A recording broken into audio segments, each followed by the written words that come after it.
मोटा जेरी हर दिन live stream में फीमेल स्ट्रीमर्स को गिफ्ट से नहलाता है।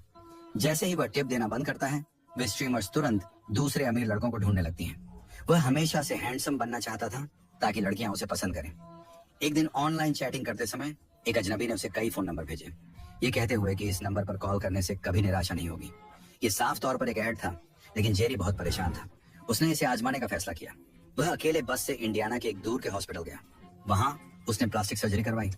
ऑपरेशन से पहले डॉक्टर ने उसे बताया कि उसे कोई गर्लफ्रेंड नहीं मिल सकती, खासकर उसके माता पिता के खराब जीन्स की वजह से। बस उसके चेहरे की हड्डियों को एडजस्ट करने से सब कुछ बदल जाएगा। महीने बीत गए। चेहरे की सर्जरी के बाद जेरी एक बार में गया। उसने हिम्मत करके कमरे के उस पार एक सुंदर लड़की से बात की। वह जल्दी से उसके पास आई। दोनों ने खुशी खुशी बातें की। जल्द ही कुछ और लड़कियां उनके साथ आ गईं। जेरी ने बार में उनके साथ गाना गाया और डांस किया। आधी रात तक पार्टी की। उसे नशा हो गया और वह बाथरूम चला गया। जब वह बाहर आया तो उसने देखा कि सारी लड़कियां गायब हो गई थी। बार मालिक ने उसे बताया कि लड़कियां एक भी पैसा दिए बिना चली गईं। तभी जेरी को एहसास हुआ कि उसके साथ स्कैम हुआ है। वो गुस्से से भर गया। वो हॉस्पिटल वापस भागा, इस बार बंदूक लेकर, डॉक्टर से भिड़ने का पक्का इरादा करके। ये देखकर कि जेरी ट्रिगर खींच सकता है, डॉक्टर ने तुरंत दूसरा तरीका बताया जिससे उसे सेटिस्फैक्शन की गारंटी मिली। अगर वह सेटिस्फाइड नहीं होता तो वह अपने पैसे वापस ले सकता था। जेरी को शक था, लेकिन वह डॉक्टर के पीछे एक होटल तक गया। डॉक्टर ने फोन किया और जेरी को कमरे में अकेले इंतजार करने को कहा। थोड़ी देर में एक शानदार फिगर वाली औरत ने दरवाजा खटखटाया और अंदर आई। आगे क्या हुआ शायद हर कोई अंदाजा लगा सकता है, मैं डिटेल में नहीं जाऊंगा। चलिए सीधे अगले दिन पर आते हैं।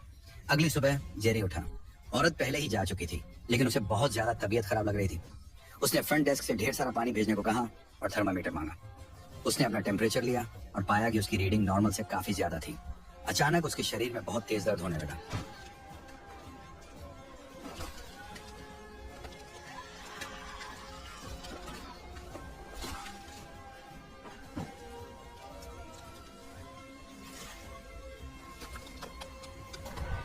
कुछ समय बाद उसका शरीर धीरे धीरे मांस की एक परत में ढक गया, एक कोकून में बदल गया। फिर उसने खुद को आजाद करने के लिए बहुत कोशिश की। आखिरकार वो कोकून से बाहर निकल आया। उसे लगा जैसे उसमें कोई अजीब बदलाव आया हो। वह लड़खड़ाता हुआ बाथरूम की तरफ गया। उसने शीशे में देखा।